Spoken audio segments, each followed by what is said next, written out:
Well, welcome from us all here at Bombo. I was thinking you couldn't be locked up in a nicer prison than this, and actually with a nicer group of people. We're very fortunate that we have space so we can walk and work outside, and we're just starting a project of spring cleaning all around the outside and inside the house. But our real work in the last few weeks has been to try to share the peace and some sense of a spiritual path, a direction, you know, through these very confusing times in which many people feel anxious because they feel confused and overwhelmed, and things are unpredictable and so on. And they're not used, of course. I mean, maybe it's easier for meditators on the whole to sit in one place, but for people who don't have a contemplative practice, it can be very disturbing and claustrophobic and cabin fever. And so we felt that we could share from the contemplative wisdom and our own practice in this particular time of stress, but also of opportunity. And the response to the Contemplative Path website and so on have been, and to the contemplative mass that we do on a Sunday here from Bombo, have been very moving, really. And I think a real sense of connection. It's been good for the community here to feel connected in this way to so many people around the world.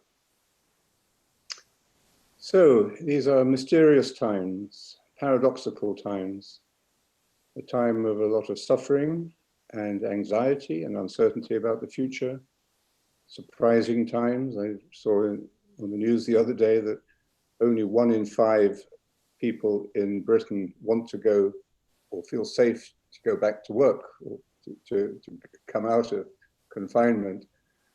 So we'd all assume that everybody was raring to go, but there's still a lot of fear and anxiety. So surprising times, and you know, our leadership generally, globally speaking, we won't go into particulars, but globally speaking, our leadership leaves a lot to be desired. So times of real uncertain and unpredictable forces at work. And so more than ever, we need to be able to focus. And the contemplative wisdom has the insight of how transformative it is to be able to focus oneself in as particular a place and a space as possible, in a very particular moment in time, the present moment, to be there, to be here and now, and to lay aside for a moment that constant activity of the mind, recreating the past and trying to create the future. So the contemplative wisdom that has touched the life of each one of us here through meditation has this wisdom of what William Blake called the holiness of minute particulars. That when we can really be present to one thing, to one person, to one frog in the lake, or one insect in a flower, or one task that we're performing, peeling vegetables, whatever it is, if we can be truly present to that particular moment and and activity, or to pay attention, of course, is what we're talking about. But to pay attention, that is the way for clarity and peace, and to avoid, not just to get through this crisis, but to avoid making it worse, to see the opportunities, the silver lining that, of course, does exist in the worst of events. And I was thinking about this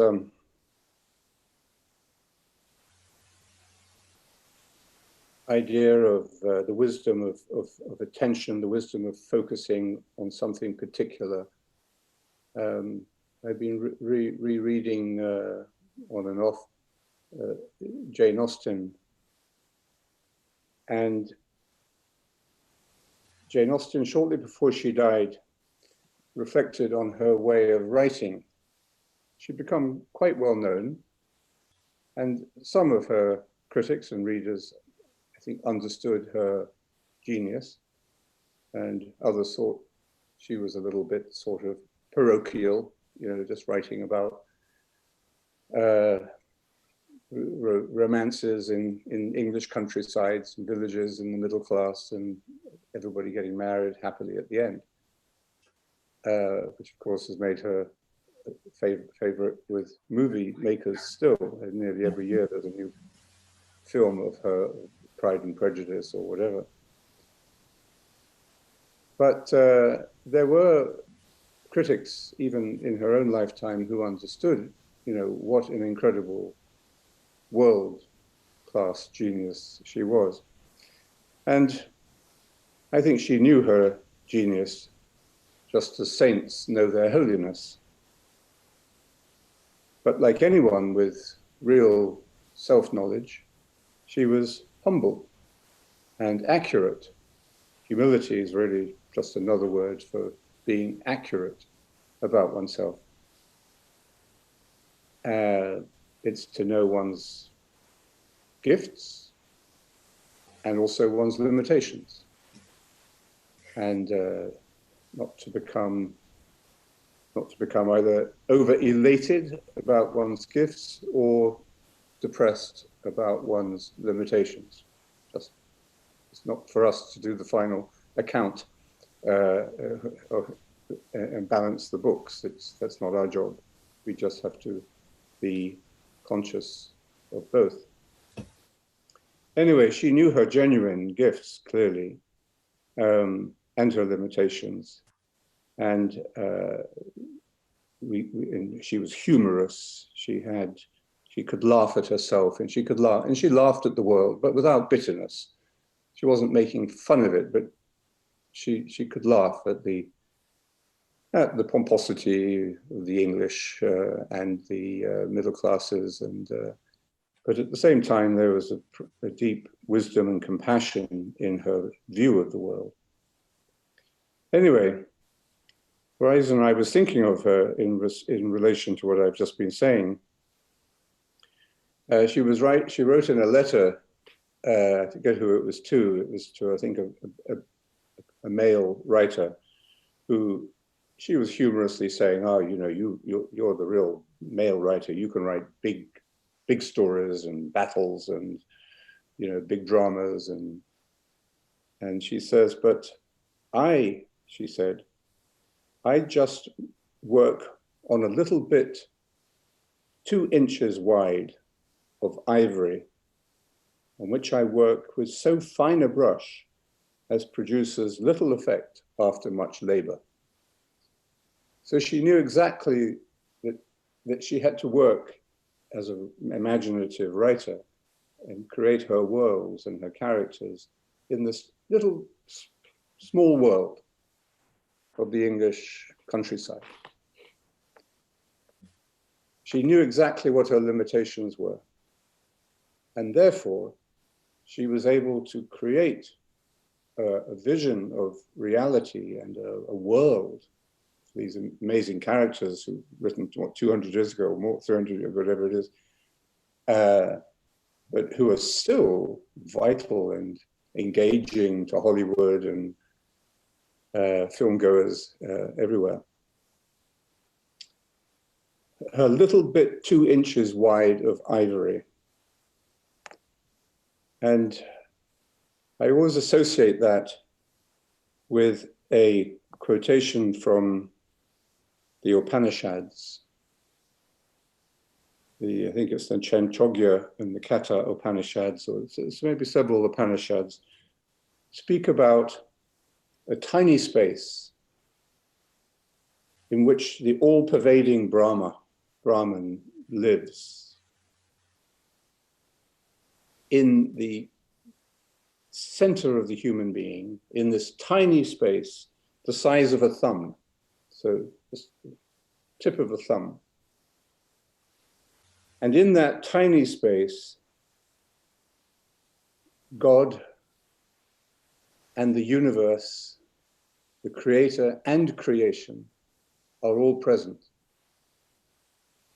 And God, in that tiny space, is infinitely present and loving to all. It was this one of the verses from the Upanishads that inspired John Main when he met his teacher in Kuala Lumpur in the 1950s. He quoted this verse from, I think, the Katha Upanishad, that the spirit of the universe dwells within my heart and in silence is loving to all. So you have Jane Austen's little two inches of ivory in which he creates this vision of humanity.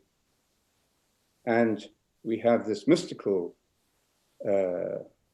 image of the tiny space within the center of the human consciousness, the center of the heart. The heart is not just a physical organ, but the spiritual center in which everything is there.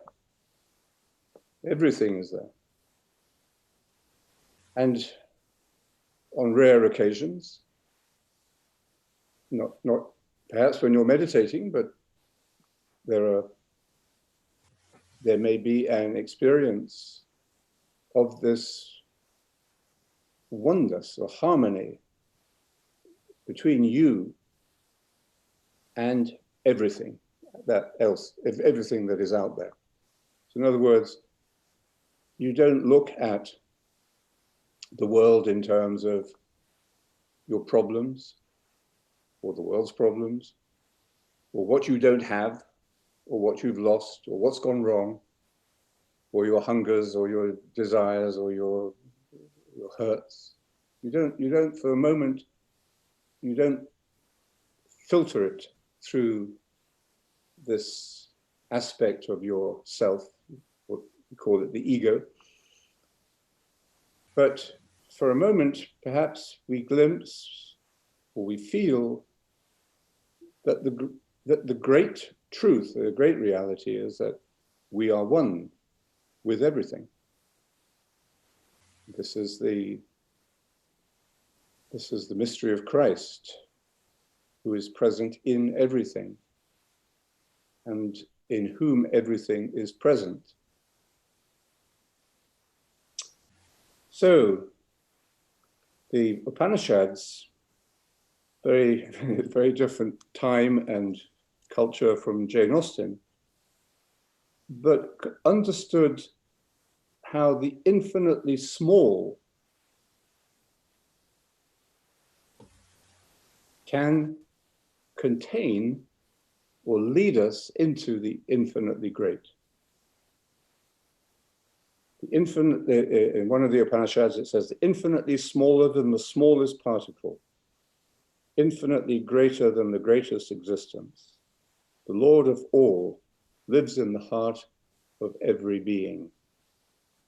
He is myself within the heart, smaller than a grain of rice, a grain of barley, whatever it is, a grain of millet.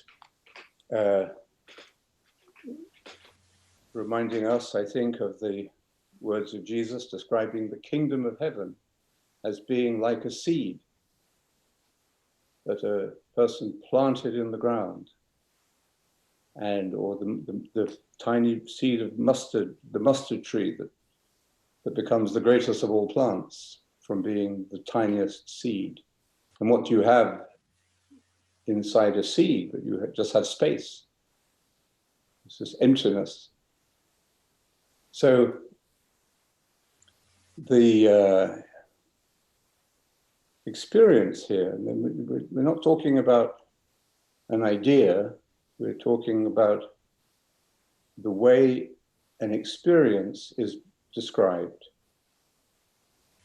And of course, every description of this experience falls short, but we had to try, and it's effective, it's useful to try to describe it.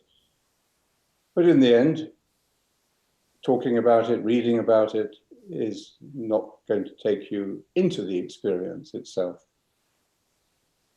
You need to make that journey yourself. You have to open yourself to that inner space, the inner room. And, you know, it's like, I'm sure many of you have tried to speak about meditation to people because you wanted to share it with them. This was a gift you'd like to share with them. And you realize some people, you can see they're listening, and they want to go with what you're saying. They would like to get into this themselves. And others you speak to about it and their eyes glaze over and they fall asleep after a few minutes. And they just don't get it at that moment anyway. Maybe the seed will germinate later, or maybe it won't. But in any case, there comes a point where you say there's not much point anymore in talking about meditation unless they are ready to sit and meditate. I was talking to somebody recently who's been struggling, well, going a bit in circles in their life, but making progress. But I asked them, I said, well, what about your meditation?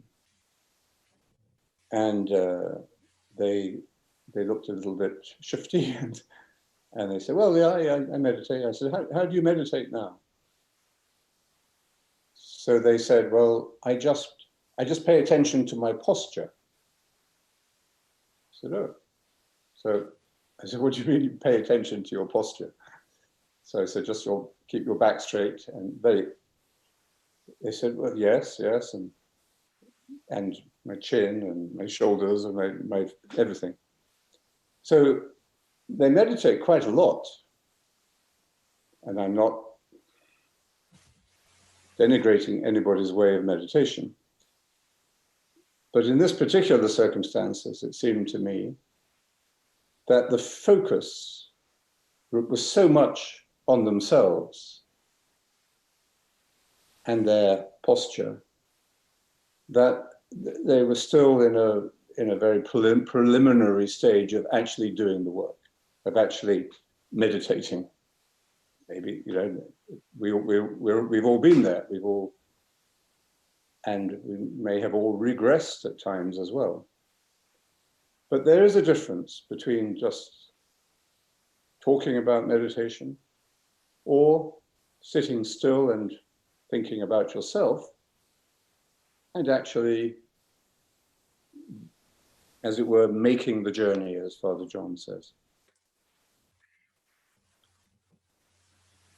So anyway, finally, I think between Jane Austen and the Upanishads, there's a resonance of great minds about the value of not evaluating or measuring things. You always say, don't measure your meditation, don't evaluate your meditation. Just do it. And this is necessary, really, because otherwise you get caught up in measuring and evaluating and putting a price on things.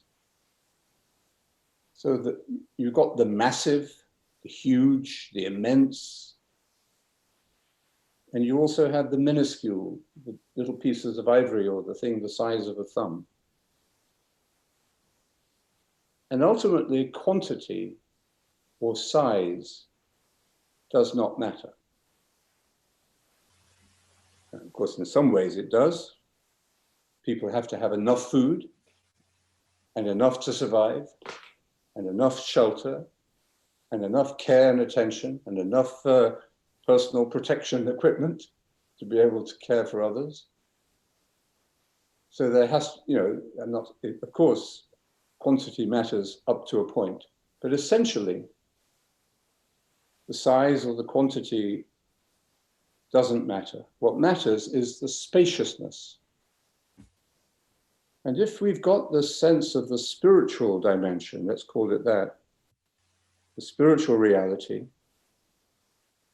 and we can focus on the particular, on the moment, on the person we're with, on the thing we're doing, then we will have a more just world in which there is a fairer distribution of the resources of the planet and a fairer distribution of masks or gloves or respirators and all the other things that we are in such terrible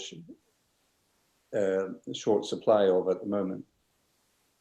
Of course, the world would be a more just and fairer and equally distributed place if we had this sense of where real value lies. This is something William Blake understood, and he said, if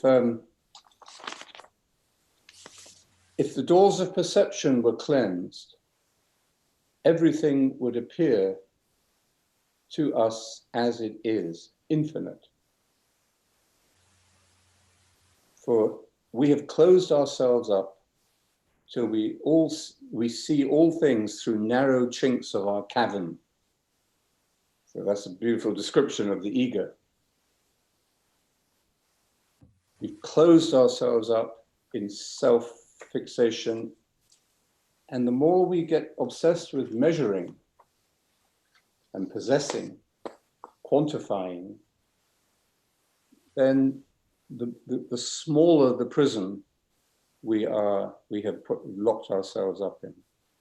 But if the doors of perception are cleansed, and that's what we do when we meditate, we cleanse the doors of perception, we purify our heart, we then see everything in this infinite dimension, whether it's big or small, it doesn't matter.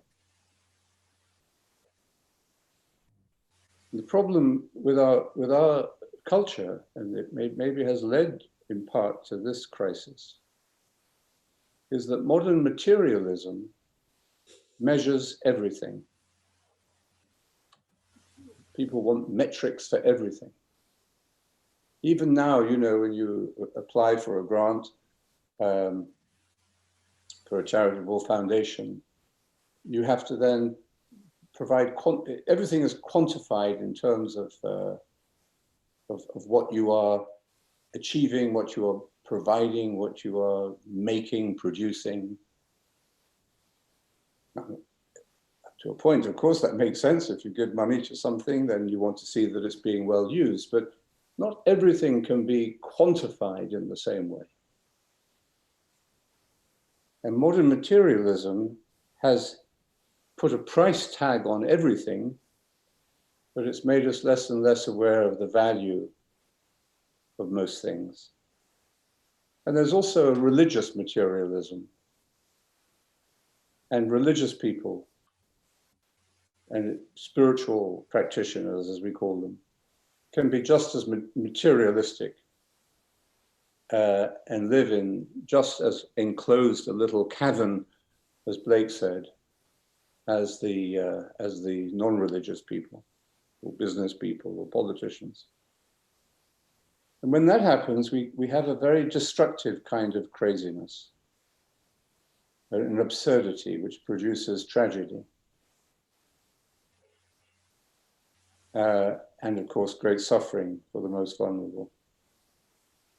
There's another kind of craziness that we need to develop, though. We've got to have the courage to be crazy in another way, in the way that God is crazy. Simon Weil says, God's foolishness was manifest in three things: creation. Why did God need to create anything? That was crazy. Then in the incarnation. And finally, what was the third one? I forget what the third one was. I don't know. Craziness, creation, incarnation, and something else. Anyway, the three ways in which God was just crazy, foolish. So we have to be fools for Christ's sake as well. And that means not conditioned by our social values, our materialism, that we can step outside and have the courage to express our contemplative view of the world to the people who hold power, and to put that into practice ourselves in the work we do in the world, or our families. And finally, I thought the greatest example of this in practice is the mantra.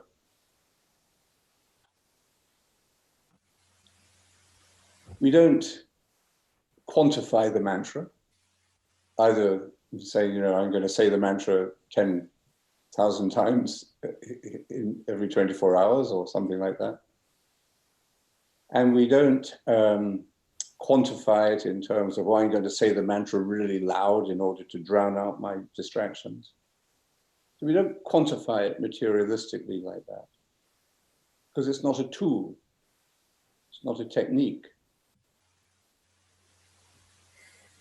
But it's something that we learn with practice. At first, we are a bit materialistic about it, perhaps. We get discouraged because we get distracted so often. But after a while, you realize that that's not the way to measure it. And you realize your own experience is teaching you that you say the mantra, and then you sound the mantra, and then you listen to the mantra.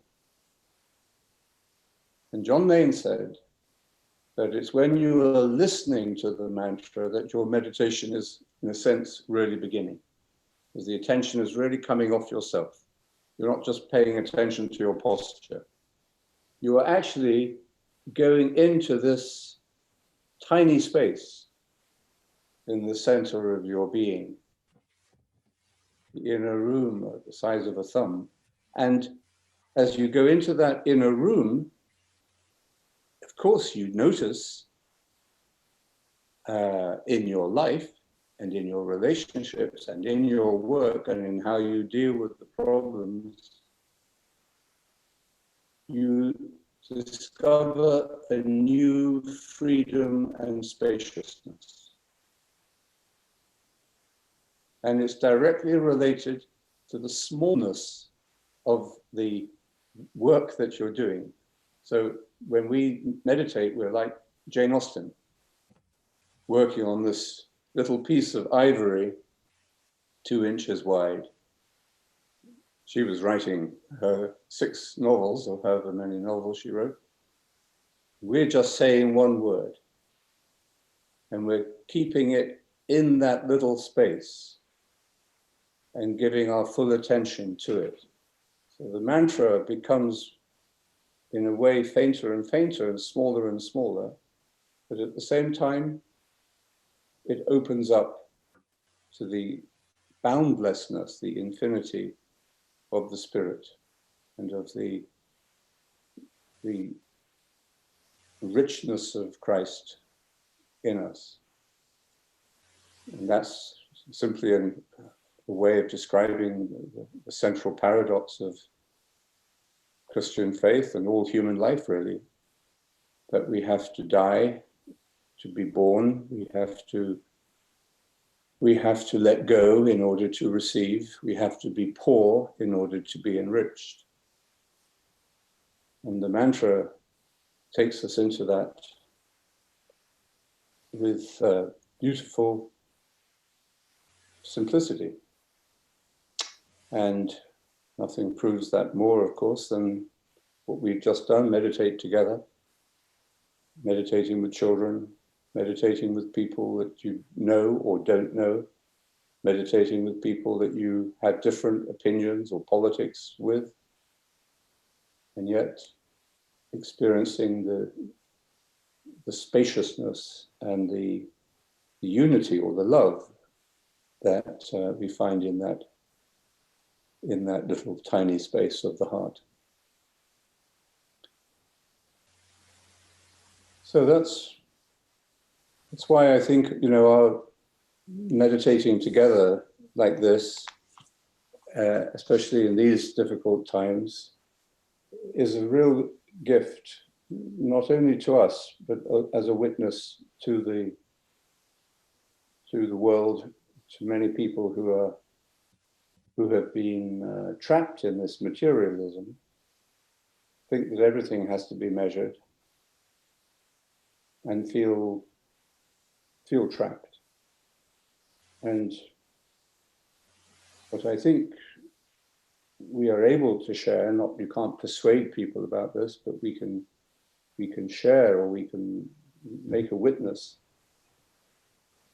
to that false kind of craziness of trying to measure everything and control everything and contain everything, and to be able to sit down at regular times, every day, whatever you're feeling like, whatever the weather's like, whatever the news is, and say your mantra as wholeheartedly and attentively as possible.